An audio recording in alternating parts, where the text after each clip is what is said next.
ರವಿ ಎಷ್ಟು ದಿನ ಸೈಲೆಂಟ್ ಆಗಿದ್ದಂತಹ ಅನಂತಕುಮಾರ್ ಹೆಗಡೆ ಅವರು ಮತ್ತೆ ಅದೇ ರೀತಿಯಾದಂತಹ ರೋಷಾವೇಶದ ಮಾತುಗಳನ್ನು ಶುರು ಹಚ್ಕೊಂಡಿದ್ದಾರೆ, ಮತ್ತೆ ಆಕ್ಟಿವ್ ಆಗಿದ್ದಾರೆ. ಆದರೆ ಈಗ ಅವರು ಆಡ್ತಾ ಇರುವಂತಹ ಮಾತು ಅಥವಾ ಈ ಹಿಂದೆ ಕೂಡ ಹಲವು ಬಾರಿ ನಾವು ಪಕ್ಷಾಂತರ ಕಾಯ್ದುಕೊಂಡಿದ್ದನ್ನು ನೋಡ್ತಾ ಇದ್ದೀವಿ. ಆದರೆ ಈಗ ಚುನಾವಣೆಯ ಸಂದರ್ಭದಲ್ಲಿ ಅನಂತಕುಮಾರ್ ಹೆಗಡೆ ಅವರು ಮತ್ತೆ ಈ ಹಿಂದಿನ ದಾಟಿಲಿ ಅಥವಾ ಅದಕ್ಕಿಂತಲೂ ಹೆಚ್ಚು ಉಗ್ರವಾಗಿ ಮಾತನಾಡ್ತಾ ಇದ್ದಾರೆ.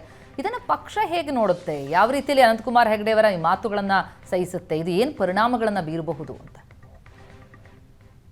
ಪ್ರತಿಮಾ, ಅನಂತಕುಮಾರ್ ಹೆಗಡೆ ಅವರು ಲೋಕಸಭಾ ಚುನಾವಣೆ ಹತ್ತಿರ ಆಗ್ತಾ ಇದ್ದಂತೆ ಮತ್ತೆ ಆಕ್ಟಿವ್ ಆಗಿದ್ದಾರೆ.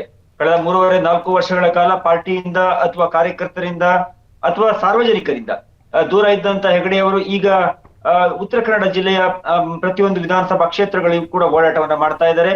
ಮೊನ್ನೆ ಬೆಂಗಳೂರಿನಲ್ಲಿ ನಡೆದಂತ ಸಭೆಗೂ ಕೂಡ ಪಾರ್ಟಿಯ ಸಭೆಗೂ ಕೂಡ ಹಾಜರಾಗಿದ್ರು. ಆದ್ರೆ ಅನಂತಕುಮಾರ್ ಹೆಗಡೆ ಅವರು ಈ ಹೇಳಿಕೆಯನ್ನ ಬಹುಶಃ ಪಾರ್ಟಿ ಒಂದು ಹಂತದಲ್ಲಿ ಹಿಂದೇಟನ್ನು ಹಾಕ್ತಾ ಇದೆ, ಒಪ್ಕೊಳ್ಳೋದಕ್ಕೆ ಅಂತಂದ್ರೆ ಕಾಣ್ತಾ ಇದೆ. ನಿನ್ನೆ ನಮ್ಮ ಸುವರ್ಣ ನ್ಯೂಸ್ ಚಾನೆಲ್ ಅಲ್ಲಿ ಡಿಬೇಟ್ ಅನ್ನ ಮಾಡಿದಾಗ ಅವರ ಪಾರ್ಟಿಯವರು ಅವರಿಗೆ ಆ ವಿಚಾರಕ್ಕೆ ಸಂಬಂಧಪಟ್ಟಂತೆ ವಕ್ತಾರರನ್ನ ಕೂಡ ಕಳಿಸ್ತಿಲ್ಲ. ಅಂದ್ರೆ ಅಷ್ಟರ ಮಟ್ಟಿಗೆ ಅನಂತಕುಮಾರ್ ಹೆಗಡೆ ಅವರು ಈ ಕೊಟ್ಟಿರುವ ಸ್ಟೇಟ್ಮೆಂಟ್ ಪಾರ್ಟಿಗೆ ಒಂದ್ ರೀತಿ ಬಿಸಿ ತುಪ್ಪದಂತೆ ಕಾಣ್ತಾ ಇದೆ. ಒಪ್ಕೊಳ್ಬೇಕು ಅಥವಾ ಆ ಹೇಳಿಕೆಯನ್ನ ಅನಂತಕುಮಾರ್ ಹೆಗಡೆ ಅವ್ರನ್ನ ಸಮರ್ಥನೆ ಮಾಡ್ಕೊಳ್ಬೇಕು ಅಥವಾ ಬೇಡ ಅನ್ನುವಂತ ಚಿಕ್ಕ ಗೊಂದಲವೂ ಕೂಡ ಪಾರ್ಟಿ ಒಳಗಿದ್ದಾವೆ. ಯಾಕೆಂದ್ರೆ ಯಾವ ನಾಯಕರು ಕೂಡ ಅನಂತಕುಮಾರ್ ಹೆಗಡೆ ಕೊಟ್ಟ ಹೇಳಿಕೆ ತಪ್ಪು ಅನ್ನುವಂತ ನೇರವಾಗಿ ಹೇಳಲಿಲ್ಲ. ಆದ್ರೆ ಜೊತೆಗೆ ಸಮರ್ಥನೆ ಮಾಡ್ಕೊಳ್ಳೋದಕ್ಕಾಗ್ಲಿ ಮಾಧ್ಯಮಗಳ ಮುಂದೆ ಬಂದು ಇನ್ನೂ ಹೇಳಿಕೆಗಳನ್ನು ಕೂಡ ಕೊಟ್ಟಿಲ್ಲ.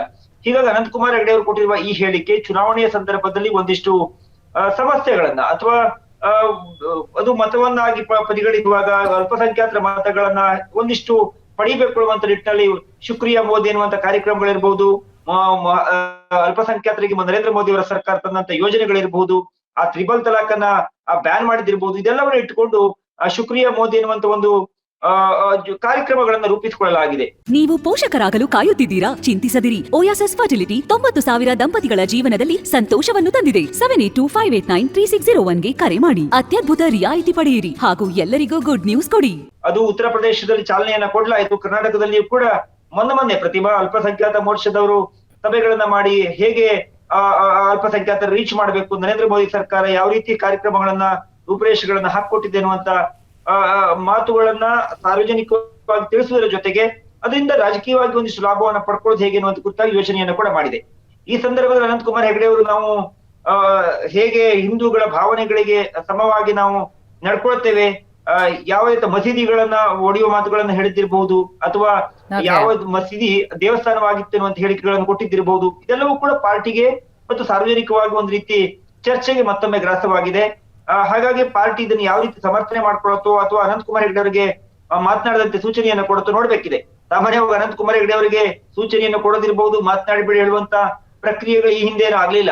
ಅವ್ರು ಈ ಹಿಂದೆ ಒಮ್ಮೆ ಸಂವಿಧಾನದ ವಿಚಾರಕ್ಕೆ ಸಂಬಂಧಪಟ್ಟಂತೆ ಹೇಳಿಕೆಗಳನ್ನ ಕೊಡುವಾಗ ಸ್ವತಃ ನರೇಂದ್ರ ಮೋದಿ ಅವರ ಸೂಚನೆ ಮೇರೆಗೆ ಅವರು ವಿಷಾದವನ್ನು ವ್ಯಕ್ತಪಡಿಸಿದ್ರು. ಈ ವಿಚಾರಕ್ಕೆ ಸಂಬಂಧಪಟ್ಟಂತೆ ಪಾರ್ಟಿ ಯಾವ ನಿಲುವನ್ನು ತೆಗೆದುಕೊಳ್ಳುತ್ತೆ ಅನ್ನೋದನ್ನ ಇನ್ನಷ್ಟೇ ಕಾದು ನೋಡ್ಬೇಕಿದೆ. Pratima, thank you so much Ravi ತಮ್ಮೆಲ್ಲ ಮಾಹಿತಿಗೆ.